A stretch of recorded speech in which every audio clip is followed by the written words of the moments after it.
for the first time in the life of our seminary,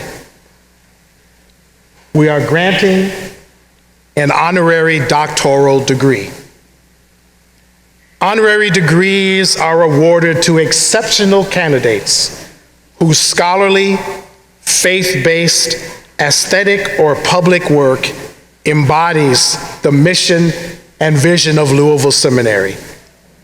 It is a privilege to present the first honorary doctoral degree of Humane Letters to Reverend Dr. Gayraud S. Wilmore.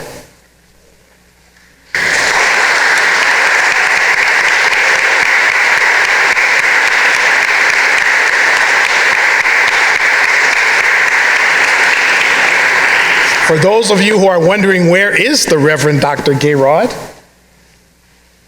He is 98 years old, and he is at home in Washington, D.C. He is long retired, but his mind and spirit are deeply active. And so we're very glad to have his son, Jack, here.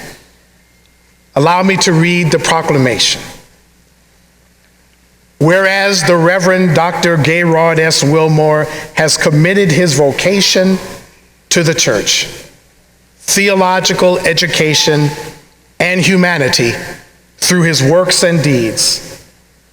Whereas he has been an exemplary citizen of our country for his service in the United States Army as a Buffalo soldier with the all-black 92nd Infantry Division in Italy during World War II.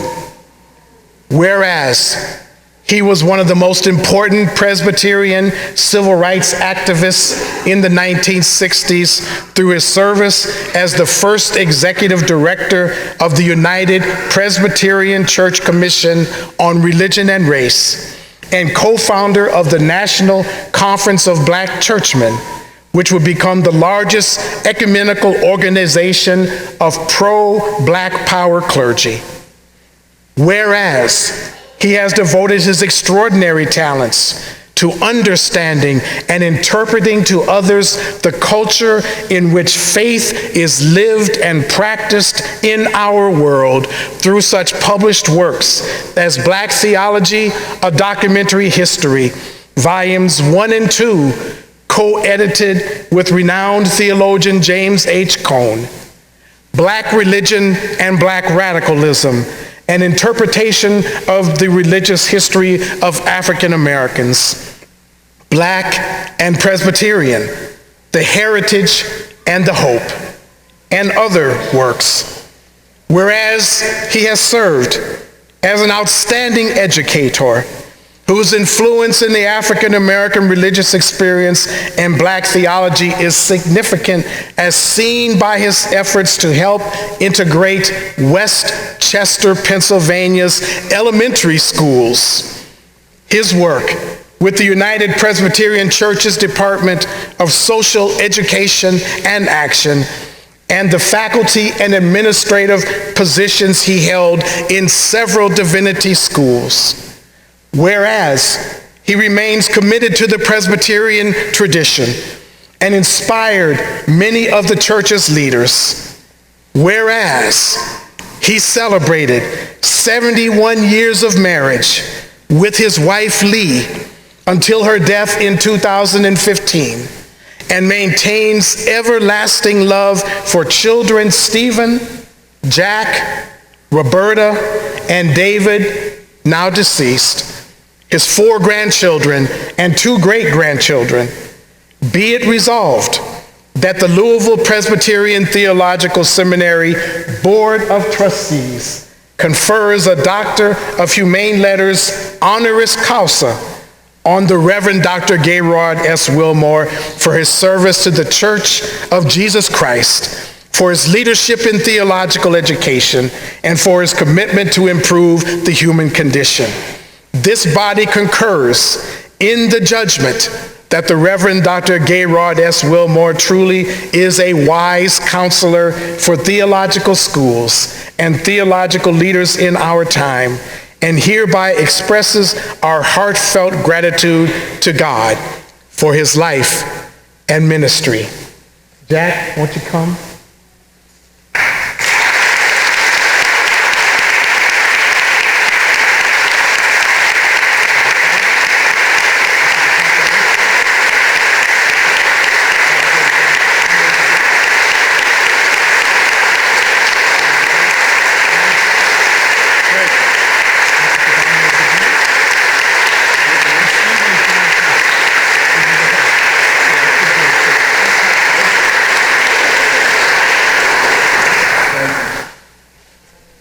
We'll take a picture.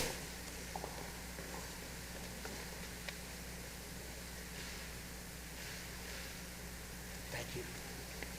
We are now going to invite Mr. Wilmore, on behalf of his father, to share just a few words with us as we proceed. Want to speak here?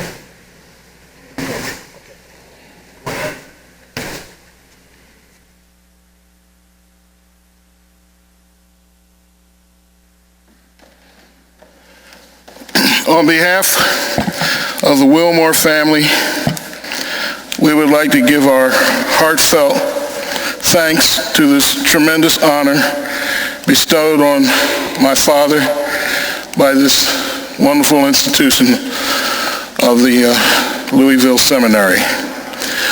My father, being shot at in the Army, said he would give his life to God if God would get him off that battlefield and take him home. Probably a lot of people said that. He's one who followed through. I often sit in my dad's office and I look at the hundreds of books that he has, and I look at the titles, and they're all grappling with very, very difficult and thorny social issues. And I've told Dad, if I read all these books, I would probably go crazy. And he told me something. He says, Jack, you were not called to do it.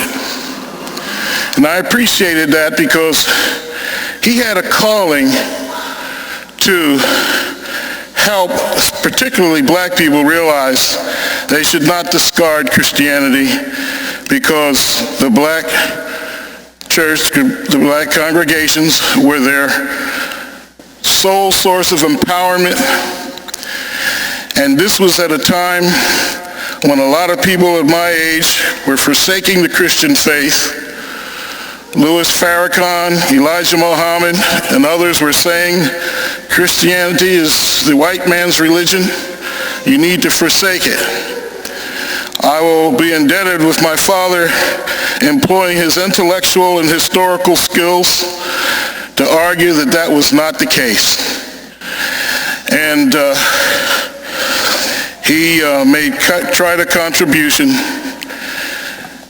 to keeping us from completely forsaking the Christian faith. He exposed me to the gospel. He didn't force me to believe. When I got very enthusiastic about Zen Buddhism, wanting to say that this is the way, the only way, he said, Jack, have you considered Islam? How do you know that Zen is the way? So I don't want to speak much more except to say that I'll always remember my father, and he's still with us, as a person who was really able to see things through other people's eyes. Even the enemy, even those that oppressed him, he was always able to sympathize and see through others' eyes. And he was very proud of his work with James Cone. And I would just close to say that as I spend time with him, we read the Bible together in the morning occasionally, and his favorite section of the scriptures is Romans 8, about creation, groaning in travail at the manifestation of the sons. And if he were there, he'd say, Jack, don't forget the sons and daughters, the manifestation of the sons and daughters of God. Once again, from the bottom of my heart, thank you for this great honor bestowed on my dad, and I say that on behalf of the whole family. Thank you.